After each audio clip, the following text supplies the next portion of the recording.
Delegations from Seoul and Pyongyang will meet for Tuesday's inter-Korean talks. North Korea's Olympic participation is the main agenda, but hopes are high family reunions and improving relations could also be discussed.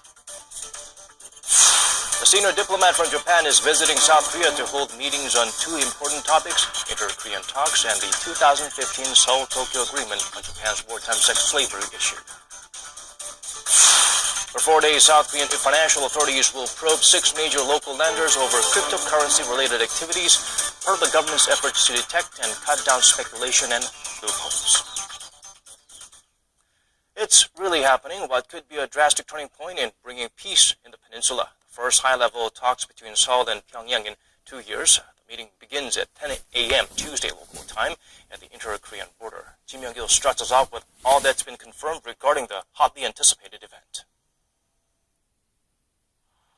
South Korea's Unification Ministry said Monday that Tuesday's high-level talks will be focused on North Korea participating in next month's 2018 Pyeongchang Winter Olympics, but will include other issues. We will also prepare for talks on inter-Korean family reunions and easing military tensions to improve South-North relations. North Korea will send a 5-member delegation to the House of Peace, located in the southern part of the Truce village of Panmunjom.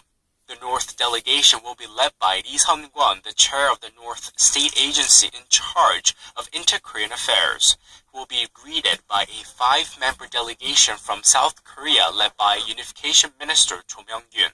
It will be the first inter-Korean dialogue since December 2015.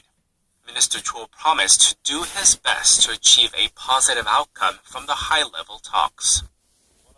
We will fully prepare for the talks as they are being held at an important time with a lot of interest from the people and the international community.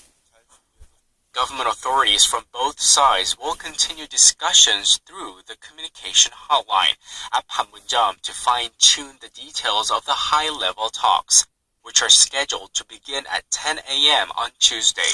The government hopes improved inter-Korean relations will pave the way for a resolution towards the North nuclear issue and for broader talks between Pyongyang and Washington. Kim Young-gil, Arirang News. Rival political sides have contrasting views on the inter-Korean talks. The ruling party see it as the desired outcome of the president's continued efforts. However, the opposition firmly believe Pyongyang must first and foremost give up its nukes. Kim Min-ji has the reaction from Parliament. The ruling Democratic Party of Korea called the talks a result of hard work by President Moon Jae-in and the ruling bloc. The party said although it's unknown what outcome the talks will have, it is clear that peace begins with dialogue. An influential German weekly reported on the special role President Moon is playing for peace amid military threats on the peninsula.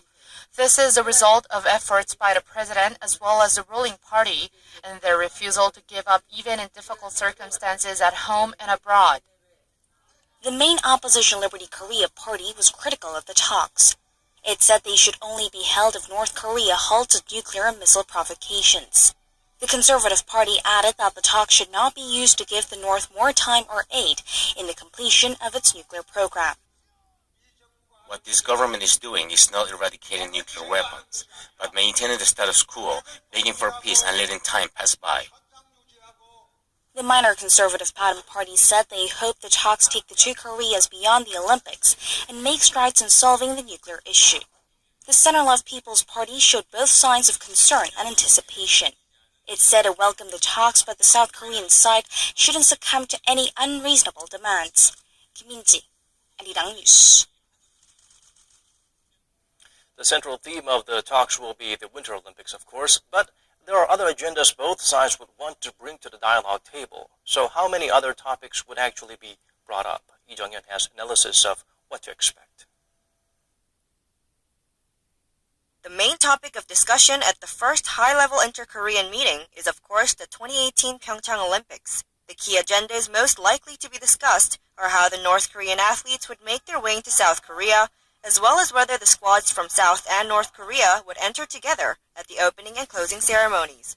The general perception among pundits is that these issues have fairly straightforward answers. What's drawing more attention is the other topics that could come up at the table, including inter-Korean family reunions, or an easing of military tensions.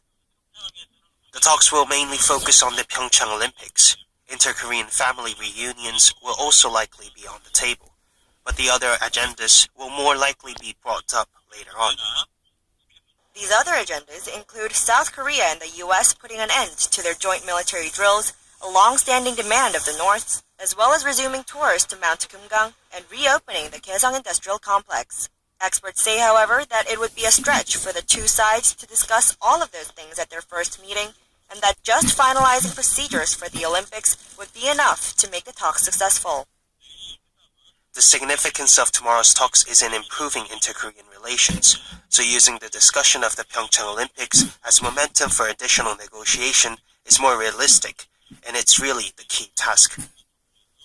Meanwhile, with U.S. President Donald Trump expressing his support for inter-Korean dialogue, the expert added that however slim the chance may be, it could be possible to bring the U.S. and North Korea together for discussion if under the neutral agenda of, quote, a peaceful solution to the nuclear issue on the Korean peninsula. Lee Jung-yeon, Arirang News. It's discovered products of the biggest sporting brands in the world have been made by North Korean workers in China. Such operations have been ongoing for close to half a decade now. These major global companies have so far avoided related questions by the press. Park So-yeon zooms in on the practice that goes against international pressure campaign to curb the regime's nuclear ambitions. North Korean workers have been making the latest products for Nike, Adidas, and Reebok under harsh working conditions in China, and we now have confirmation that these products have been exported to the United States. South Korean broadcaster YTN reports that China had been making clothing for the international sports brands in factories in Jilin province between May 2012 and September 2016. China imported North Korean workers and exploited them for cheap labor to make the sports brand products with logos that represent U.S. sports leagues. The North Korean workers usually worked from 8 a.m. to 11 p.m. When there were big orders to fill, they sometimes worked until 2 in the morning. The North Korean laborers have been making products such as Nike clothing with NFL logos, Adidas products with NBA logos, and Reebok products with the NHL logo. During high season, clothes were even produced in North Korea's Naseong Special Economic Zone, where products were disguised as made in China. Clothes were manufactured in North Korea's Rason Special Economic Zone between June and August, the peak season. Nike's U.S. headquarters initially denied allegations that Nike-branded clothes were manufactured in North Korean and Chinese factories. Nike wouldn't answer when South Korean reporters pushed for the nationality of the workers, even after sufficient proof was provided. Adidas headquarters that owns both Adidas and Reebok confirmed that Adidas clothing was produced at 2 of the Chinese factories, but said it could not confirm that North Korean workers were involved. Adidas refused to comment after reporters from YTN showed them a contract between the Chinese factories and North Korea's labor force provider. So it appears Americans have unknowingly been wearing products made by North Korean laborers while North Korea was testing nuclear bombs and launching ballistic missiles. Park So-yeon, Arirang News. Moving on to other stories now, a senior Japanese diplomat is in Seoul for 2 separate meetings, one on the wartime sex slavery issue, the other on Pyongyang and inter-Korean talks. While disagreement remain on the former topic, there is promise of close coordination on the latter. Kwon Jang-ho files us this report from the Foreign Ministry.